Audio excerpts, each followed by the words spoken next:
I'm Michael Lacewing. I was Vice Principal Academic at Heathrop College, University of London, and I'm now Head of Theology and Philosophy at Christ Hospital School in Sussex. I'll be talking about where our knowledge comes from, and in particular, whether all of our knowledge comes from experience.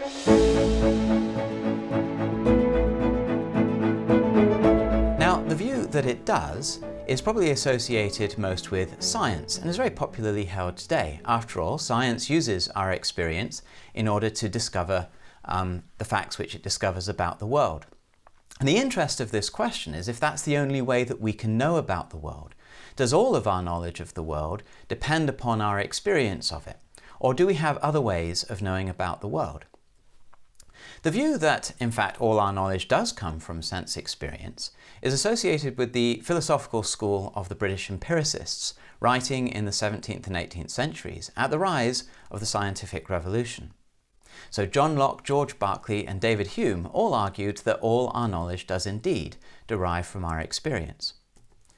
Locke famously says, "Let us then suppose the mind to have no ideas in it, at birth that is, to be, as we say, white paper with nothing written on it."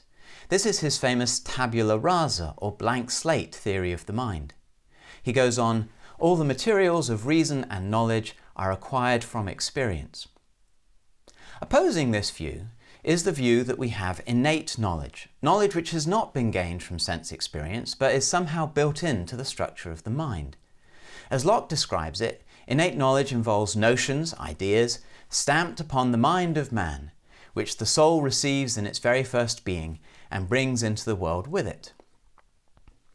In fact, many people have opposed the idea of all of our knowledge coming from sense experience, and innate knowledge was the standard view of most philosophers and theologians and thinking people up until the scientific revolution. So let's start by seeing what can be said on their side. Plato defended innate knowledge, and he famously did so through an example in which Socrates, who's operating as Plato's mouthpiece in a dialogue called the Meno, has a discussion with a slave boy of Meno, a nobleman. And he's trying to demonstrate that there are things that we know which we can't learn or haven't learned from experience. So he asks the slave boy to see if he can solve a problem in geometry, which the slave boy hasn't been taught, though he understands basic arithmetic. So Socrates draws a square on the ground in front of them, 2 foot by 2 foot, and he asks the boy, "What is the area of this square?" And the boy answers, 4 square feet. So Socrates said, "So if we had a square which was 8 square feet in area, how long would each side be?" Now at first the boy simply doubles the length of the sides and he says there'd be 4 feet. But of course 4 feet by 4 feet gives you a square of 16 square feet. The boy quickly recognises this is wrong, so he tries the number between 2 and 4 and he answers 3. But again he realises that this is wrong because a 3 foot by 3 foot square has an area of 9 square feet. Well, he doesn't know any numbers between 2 and 3, so he's a bit stumped.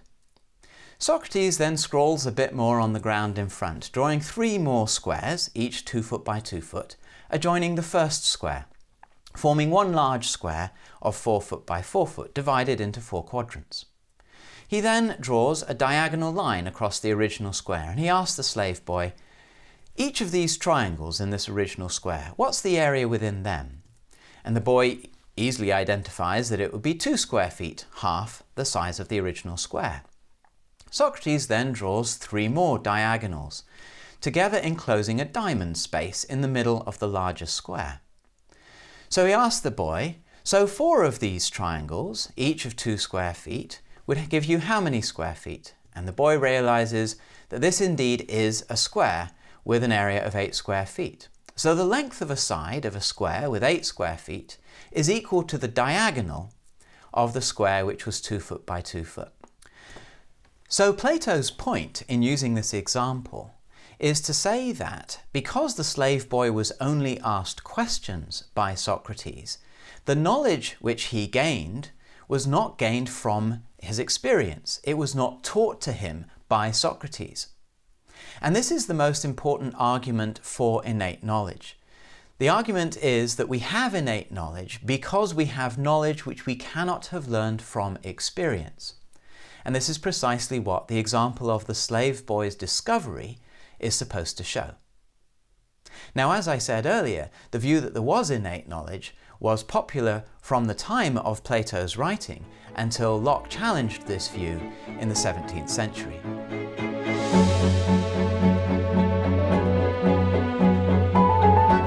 Locke provides a number of arguments for rejecting the idea that there is innate knowledge, but perhaps one of the ones that he places the most weight on is this one here. He wants to say, to start with the idea of that knowledge is conscious in the mind. He thinks it doesn't make sense to think that the mind is not transparent to itself, that it cannot be aware of its own ideas. To have an idea which is yours, which you're not aware of, he says, makes no sense. So knowledge is, or of course at some point something we may have forgotten, was in the past, conscious to us. Innate knowledge would have to be universal, he goes on, because what is innate is given to all human beings. After all, it's supposed to be built into the structure of the mind, and there's no difference between our minds at the point of birth. So innate knowledge is universal. But he argues, there is no knowledge which all human beings have been conscious of. For example, very young children or people with severe learning disabilities simply cannot know or understand the geometrical proof that Plato provided in his dialogue.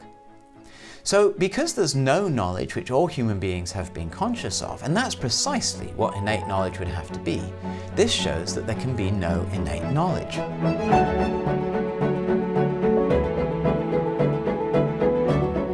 Now, coming to Plato's defense was Gottfried Leibniz, a generation after Locke, and he responded to Locke's argument by tackling his premises. While Locke claimed that all knowledge had to be conscious, Leibniz disagrees. We can know things without being conscious of them. Innate knowledge is not something which babies are conscious of at birth. Rather, he has the idea that innate knowledge exists as a disposition, an aptitude, a preformation in the mind towards developing, understanding and knowing certain thoughts.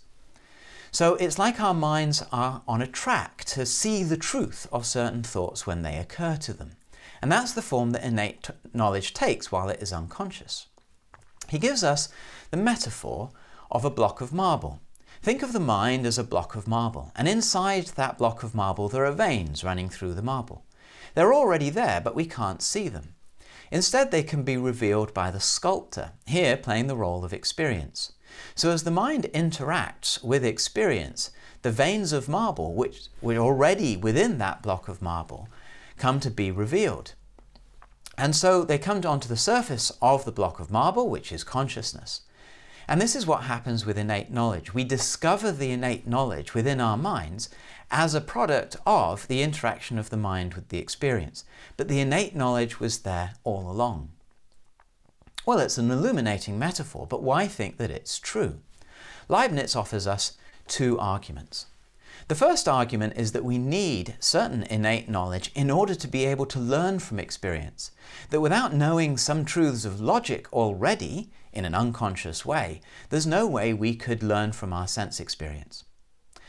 Take, for example, the claim that it's impossible for something, the same thing, to be and not to be.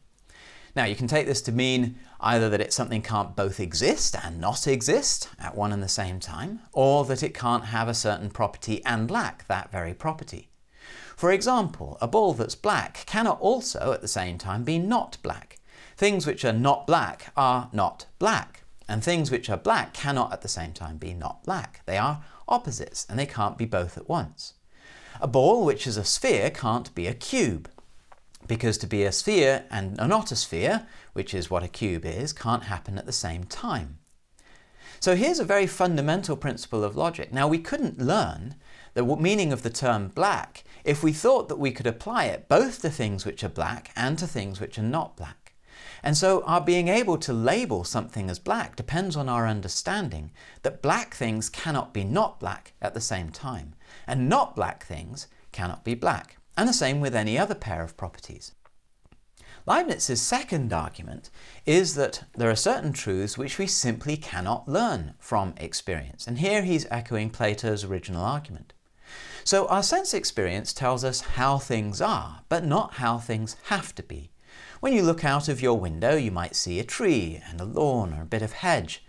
But it didn't have to be like that. The tree could be cut down, the lawn could be paved over, things could well be different. And there's nothing from your sense experience that tells you that the arrangement of things as you see them in the world now is how things have to be. Quite the opposite. We think that the world constantly changes in that way.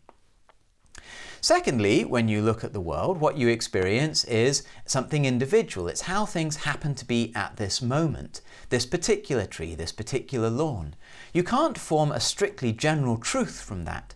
Yes, you could generalize trees tend to have leaves that are green, but you can't know from experience that all trees have green leaves, let alone that all trees must have green leaves, unless of course you could somehow see all trees past, present and future.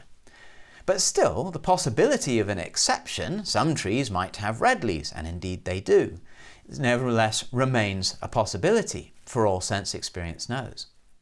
But truths which come from logic or from mathematics are not like that. They don't accept exceptions.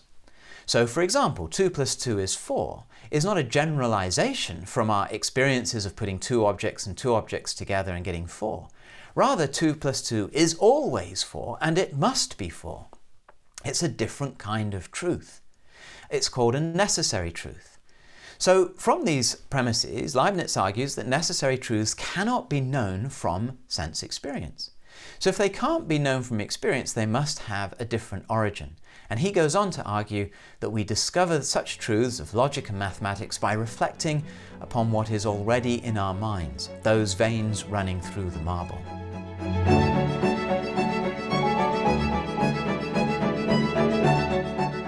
I leave you with 3 questions about the exchange between Locke and Leibniz about the possibility of innate knowledge. The first is, can we meet the challenge that Leibniz has given to empiricism? Are the rules of logic and mathematics just rules that we have invented? Do they work more like definitions? And that's why they have to be true and in all cases. Is it not because they are a type of knowledge which we've discovered from something innate within us, but rather a series of rules, definitions which we have invented? The second is whether other kinds of knowledge could be innate. Both Plato and Leibniz work with mathematics and logic. But of course, what about moral knowledge, for example? Well, in the late 20th century, the philosopher and linguist Noam Chomsky argued that we have innate knowledge of the rules of grammar. And the philosopher Peter Carruthers has argued that we come into the world with an innate knowledge of its basic structure, that there will be physical objects that exist independent of our minds in space, and that other people will have minds, beliefs and desires. And he thinks that this is something which has been given to us through evolution. And that takes us to our final question. If innate knowledge doesn't come from experience, where does it come from? Well, Plato thought that it came from previous existence in a purely intellectual or spiritual realm. Leibniz thought that it was given to us by God, our creator. But Carruthers offers a scientific answer that it's the result of evolutionary selection.